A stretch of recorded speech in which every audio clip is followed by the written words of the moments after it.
देखिए, योगी आदित्यनाथ ने देश की जनता को कांग्रेस के घोषणा पत्र के प्रति फिर से द्वितीय एक चरण बार में आगाह आज किया है। उन्होंने कांग्रेस के लोकसभा मैनिफेस्टो को के भारत जैसे सबसे बड़े लोकतंत्र के लिए घातक 13 बताया राज्यों है। के सीएम योगी अपने सरकारी आवास पर 89 मीडिया से मुखातिब लोकसभा हुए क्षेत्रों चुनाव में में चुनाव अप्रासंगिक मुद्दे उठने के सवाल पर उन्होंने कहा कि भाजपा शुरू से ही आज विकास, सुरक्षा और सायंकाल सुशासन के मुद्दे के साथ संपन्न हो चुनाव में जाएगा। उतरी थी। पहले चरण का मतदान इन्हीं कुल मुद्दों पर मिलाकर हुआ, के मगर पहले चरण के ठीक पहले इंडी गठबंधन के सबसे 191 महत्वपूर्ण घटक कांग्रेस सीटों के पर आज घोषणा पत्र ने सायंकाल तक पूरे देश का ध्यान अपनी ओर चुनाव खींचा है। कांग्रेस अपने की मैनिफेस्टो प्रक्रिया में देश के संपन्न हो चुकी तालिबानीकरण होगी। से लेकर जनता की संपत्ति और पसंदीदा जैसे देश के मुद्दों को अंदर जो समर्थन उत्साह देकर है, मुझे अभी आधार पर देश के विभाजन की देश के आधारशिला अंदर रखना लोगों चाहती के है। मन में भारतीय जनता पार्टी हर हाल में इसका पुरजोर विरोध मोदी करेगी। जी के 10 मुख्यमंत्री वर्ष ने के कहा कि कार्यों को कांग्रेस के लेकर के सलाहकार सैम पित्रोदा जिस का प्रकार की वक्तव्य उमंग सबको है, पड़ा है। एक यूपीए सरकार सकारात्मक के दौरान माहौल है, रंगनाथ मिश्र कमेटी व सच्चर उसको कमेटी की देखते हुए हम रिपोर्ट कह का सकते हैं कि ग्रेस लेकर आई थी। इसके अलावा प्रधानमंत्री कर्नाटक में मोदी जी कांग्रेस के नेतृत्व की कार्यों सरकार को ने जनता पिछड़े वर्ग के जनार्दन का आरक्षण पूरा में आशीर्वाद जबरदस्ती प्राप्त हो रहा है मुसलमानों को डालकर ओबीसी के अधिकार का और बंदर बात कर पूरे रही है। देश के विरासत अंदर अध्यक्ष फिर संपत्ति एक का बार एक्सरे मोदी करने के सरकार बाद संपत्ति को कब्जे में लेने की बात के करते हैं। लोग मजहबी आधार पर देश के संकल्प को विभाजन पूरा की करने में आधारशिला रखना चाहते हैं। इसके साथ ही मदद विरासत की मिलेगी। संपत्ति का आधा हिस्सा ले लेने और देश पसंदीदा जैसे कानून को कार्य फिर को से देखना लागू करने चाहता की है बात ये लोग कर रहे हैं। इस देश और का विभाजन हिंदी मोदी कर्म जी से ने हुआ 10 था। वर्ष अगर कोई में राजनीतिक देश दल को ऐसा करने की कोशिश करेगा तो उसका विरोध हर हाल एक में नई होगा। दिशा दी। मुख्यमंत्री ने कहा कि भारत 10 में वर्ष का नक्सलवाद उनका एक समाप्ति की ओर है। कार्यकाल अगर इस देश पवित्र भारत को के फिर से बन पाने का प्रयास स्वतंत्र होगा भारत तो के भाजपा इतिहास इसे का कतई स्वीकार नहीं करेगी। यह एक उन्होंने कहा कि स्वर्णिम भ्रष्टाचार के खिलाफ युग भाजपा है, सरकार स्वर्णिम पहले से ही कार्यकाल है। कार्रवाई कर रही है, मगर आम आदमी हर की एक संपत्ति सेक्टर पर में देश डकैती ने डालने का प्रयास कोई कुछ करेगा नया तो हम करके ऐसा दिखाया नहीं है होने देंगे। और कांग्रेस भारत और सहयोगी दल आज देश की दुनिया के राजनीति का अंदर एक तालिबानी धमक के करोगा साथ, तेजी के साथ बढ़ती हुई अर्थव्यवस्था के रूप में भी रनी स्थापित पर हुआ है। उतारू है। माओवादी इसलिए दुष्कृति को उसका फिर लाभ से लागू भारतीय करने जनता का पार्टी को प्रयास किया प्राप्त जा होगा रहा और है। मेरा ये मानना है पसनल लाकर जारी 3 कि तलाक जैसी कुर्ता मोदी को जी के नेतृत्व पुनर्स्थापित में करके महिलाओं का अपमान 4 करने का जून को जब प्रयास किया परिणाम जा रहा आएंगे है। इसलिए इन मुद्दों तो को आज के परिप्रेक्ष्य में प्रचंड भाजपा बहुमत के पुरजोर साथ विरोध कर रही है। उन्होंने कहा कि भारतीय हम ये जनता मुद्दा पार्टी उठा और रहे एनडीए हैं की और जनता सरकार का ध्यान आकर्षित फिर कर से रहे हैं। तीसरी बार कांग्रेस मोदी और जी के इंद्री नेतृत्व में गठबंधन की सत्ता से कोसों दूर होने पर भी क्या मानसिकता है, इस पर लगातार जनता का ध्यान आकर्षित किया जा रहा है। इनकी मंशा को सफलता न मिले इसलिए यह जरूरी हो जाता है कि जनता समय रहते अपने एक एक वोट के जरिए इस पर पानी फेरने का काम करे। चिदम्बरम जो बात बरसात टैक्स की करके कह रहे थे वही बात सैम पित्रोदा कह रहे हैं। उनके देखिए, मंसूबों पर ये पानी कहना भरने की जरूरत है, नहीं तो ये देश बड़ा मन और आधी आबादी के लिए कि बड़ा खतरा पैदा कर सकते हैं। योगी चुनाव आदित्यनाथ ने कहा कि में देश में नॉन मोदी जी के रिलेवेंट कार्यों को मुद्दे लेकर उमंग और आ सकारात्मक रहे हैं, माहौल है। उनके कार्यों को जनता का मैं आशीर्वाद पूरी तरह प्राप्त सहमत नहीं हूँ। रहा है। पूरे देश में फिर एक बार मोदी चुनाव सरकार के संकल्प को की पूरा करने शुरुआत में में मदद हम मिल लोगों रही है। ने देश कार्यों को देखना चाहता है और मोदी जी ने 10 साल में मोदी देश को की नई गारंटी, दिशा दी है। उनका कार्यकाल स्वतंत्र भारत के इतिहास का स्वर्णिम जो युग है। हर सेक्टर विकास, में विकास हुआ सुशासन है। दुनिया में भारत और नई सुरक्षा धमक के साथ तेजी से बढ़ती हुई से जुड़े हुए अर्थव्यवस्था थे, बन चुका है। इन्हीं उसका मुद्दों लाभ को हम भाजपा को लोगों ने मिलेगा। 4 जून को प्रचंड जनता बहुमत के जनार्दन साथ के भाजपा सामने फिर रखा एक था और बार पहला सत्ता में चरण आएगी। इसी दिशा में आगे बढ़ा था। लेकिन इसी दौरान पहले चरण के ठीक पहले कांग्रेस और इंडी गठबंधन का जो सबसे बड़ा रोज नए गुड मॉर्निंग जो सुविचार सहयोगी है वह कांग्रेस पार्टी का घोषणा पत्र सामने आ गया। कांग्रेस पार्टी ने अपने मैनिफेस्टो में जिन बातों का उल्लेख किया है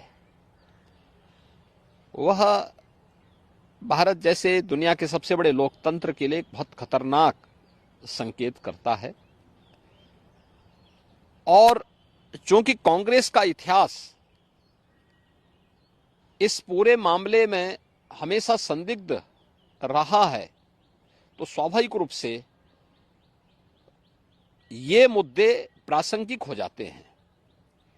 हमने विकास के मुद्दे पर पिछले 10 वर्ष में मोदी जी के जो कार्य हुए, इंफ्रास्ट्रक्चर के क्षेत्र में, सुरक्षा के क्षेत्र में, आत्मनिर्भर भारत के लिए गरीब कल्याणकारी योजनाएं थी, इन्हीं मुद्दों को लेकर के हम तो चुनाव में गए थे।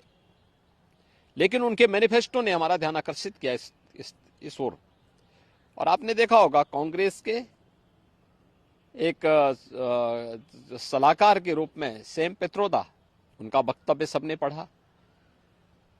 कांग्रेस ने इससे पहले यूपीए गवर्नमेंट के दौरान रंगनाथ मिश्रा कमेटी और सच्चर कमेटी की रिपोर्ट कांग्रेस ने की थी। कर्नाटक में कांग्रेस नेतृत्व की सरकार है और कर्नाटक की कांग्रेस नेतृत्व की सरकार ने जिस तरीके से पिछड़े वर्ग के आरक्षण के लाभ में जबरदस्ती मुस्लिमों को घुसेड़ करके और उनके अधिकार में बंदरबांट करने और उसमें लूट करने की शुरुआत प्रारंभ की है, ये सभी संदेह पैदा करता है। एक दूसरा, जो विरासत टैक्स की बात कांग्रेस कर रही है, यह भी एक खतरनाक इशारा है। गरीबी, एक झटके में गरीबी हटाएंगे, इसके लिए वे हर संपत्ति का सर्वे करवाएंगे, एक्सरे कराएंगे। इस प्रकार का वक्तव्य कांग्रेस दे रही है। कांग्रेस का मैनिफेस्टो इस बात का उल्लेख कर रहा है और फिर उसके माध्यम से हर एक संपत्ति को ये लोग अपने कब्जे में लेकर के, यानी दोनों चीजें, एक तरफ ये लोग देश के अंदर मजहबी आधार पर देश के विभाजन की आधारशिला रखना चाहते हैं, दूसरी तरफ किसी ने मेहनत से अगर अपनी संपत्ति अर्जित की है, घर बनाया है, कोई प्रॉपर्टी बनाई है, खास तौर पर हमारी माताएं बहनें अपने लिए जेवर खरीदती हैं, उसको ये अपने अधिकार में ले लेंगे। विरासत जो बाप दादों की कमाई है उसका आधा ये लोग हड़प लेंगे। और तीसरा, व्यक्तिगत कानून, पर्सनल लॉ को पुनः लागू करने की बात, 3 तलाक की कुप्रथा को मोदी जी ने समाप्त किया, ये कहते हैं हम फिर से लागू करेंगे। यानी महिलाओं का इससे बड़ा अपमान हो ही नहीं सकता। तो स्वाभाविक रूप से इस देश का विभाजन जिन कारणों से हुआ था, अगर कोई राजनीतिक दल आज के दिन पर भी उन मुद्दों का उल्लेख करते हुए देश को उधर ले जाने का प्रयास करेगा तो उसका विरोध हर हाल में होगा। भारत के अंदर नक्सलवाद पूरी तरह समाप्ति की ओर है। अगर नक्सली और माओवादी प्रवृत्ति को फिर से भारत के अंदर पनपाने का प्रयास होगा, उसका पुरजोर विरोध होगा। भारतीय जनता पार्टी इसको कतई स्वीकार नहीं कर सकती।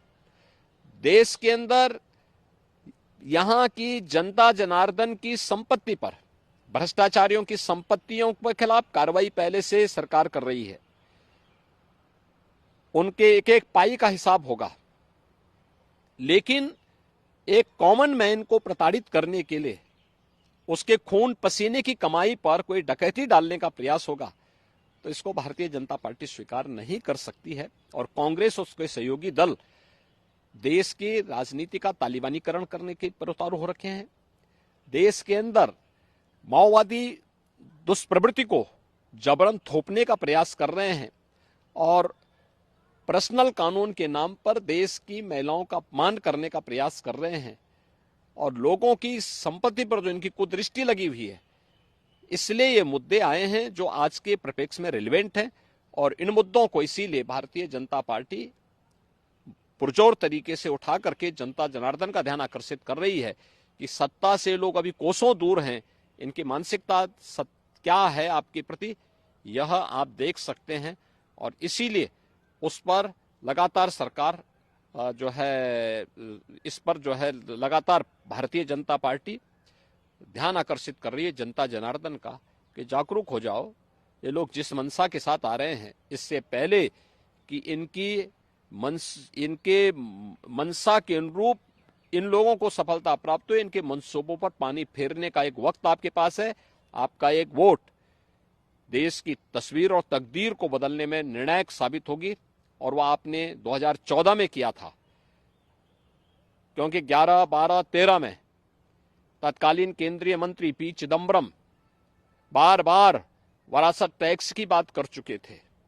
आज वही बात तो सैम पित्रोदा कह रहे हैं। इसीलिए इन चीजों को लेकर के आज फिर से जनता जनार्दन को बार बार कहा जा रहा है कि वो कांग्रेस के इन मंसूबों पर समय रहते अपने वोट के माध्यम से पानी फेरने का काम करें, अन्यथा यह गठबंधन देश के लिए भी, कॉमन मैन के लिए भी और आदि आबादी के लिए भी भयंकर खतरा पैदा कर सकता है।